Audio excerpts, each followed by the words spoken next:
to be wild. N-E here, and as always, N-E stands for Nebraska.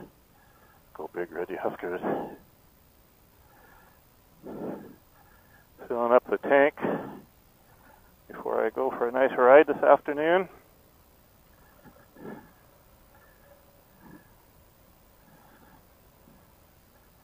And this will be my riding test of my audio fix.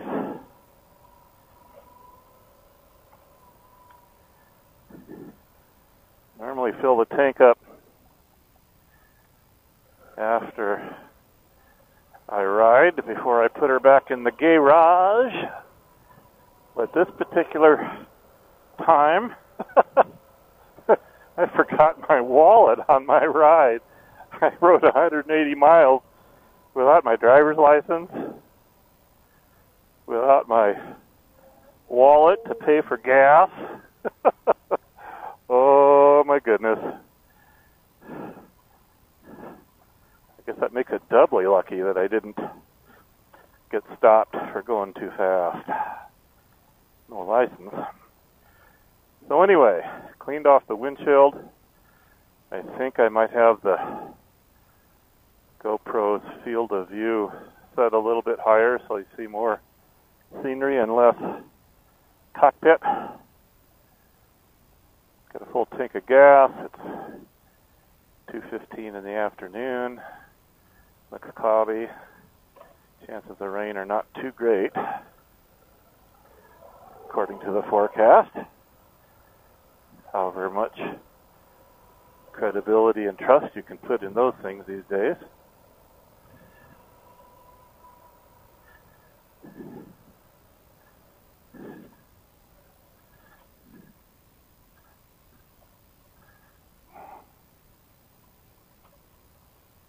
Line neutral. I'm getting better at it.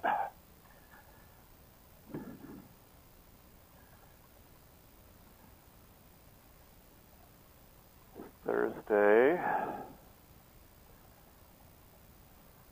6th of September.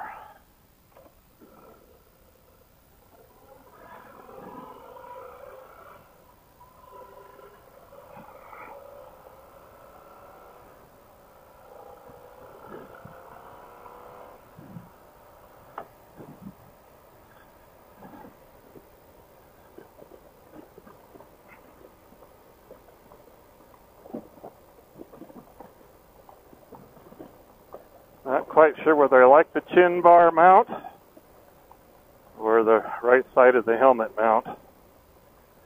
One thing I am going to do is to change the chin bar mount. I've used Sugru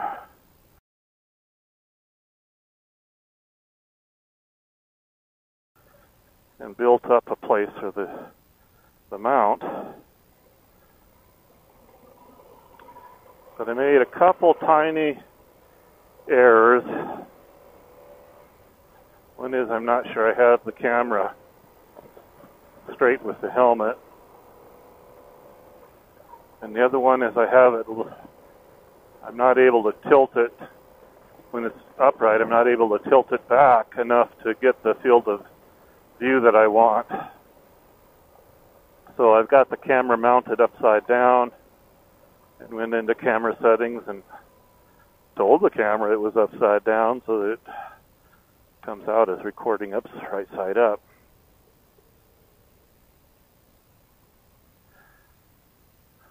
But after I did this, I saw another chin bar helmet mounting technique by, I believe her YouTube channel is Canadian Motogal. I'll put a link to it down below. And her approach was ingenious. I don't know if it's an original Canadian Motogal approach or whether she learned it from someone else, but it's good. It really is good. She basically tapes up the lower part of her helmet and then uses an epoxy to form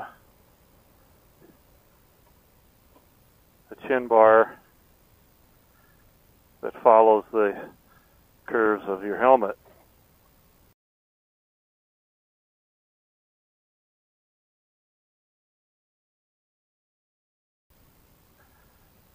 She lets the epoxy dry for 24 to 48 hours, and then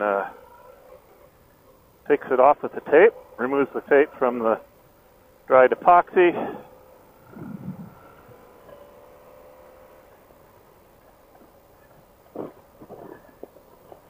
and now she'll have a formed epoxy mount that goes right to the curve of the helmet.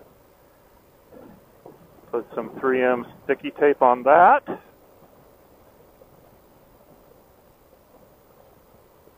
And voila! She has her mount. And the good thing about her approach is it's much more easily removed totally than the permanent or semi-permanent Sugru applied directly to the helmet approach. I have been told on YouTube that you can get the Sugru off. Basically use a sharp knife to cut it as close to the helmet as you can without obviously marring the helmet.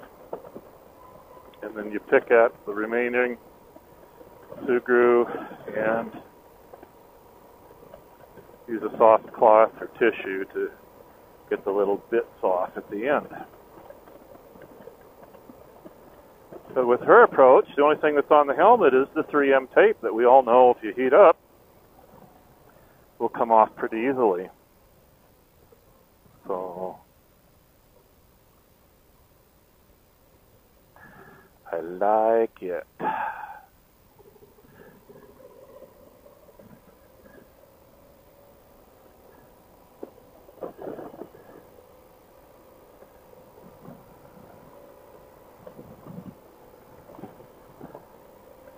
Once again, I don't know where I'm going, and I don't know how long I'll be. I had a haircut at the noon hour, otherwise I would have probably taken off for a whole day.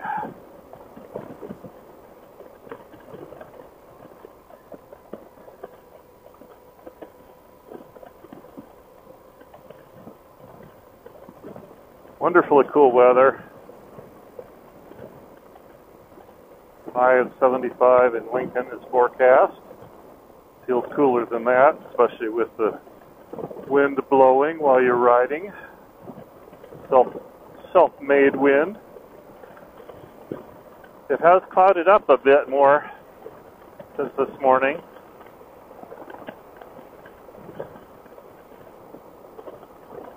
And I think there's the possibility of more rain this evening tonight and in tomorrow, but what the heck.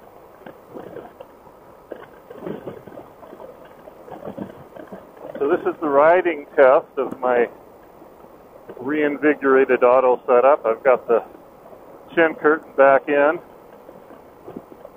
and I've got a nice big piece of foam installed over the in-helmet microphone.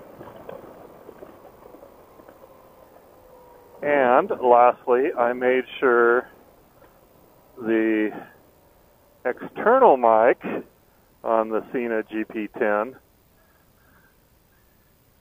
was turned off.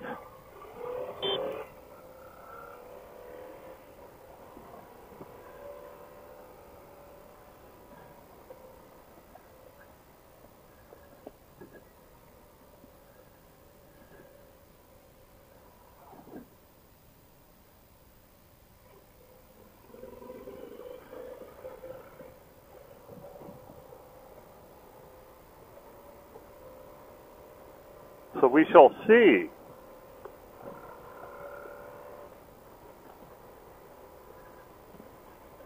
At any rate, we will talk to you later.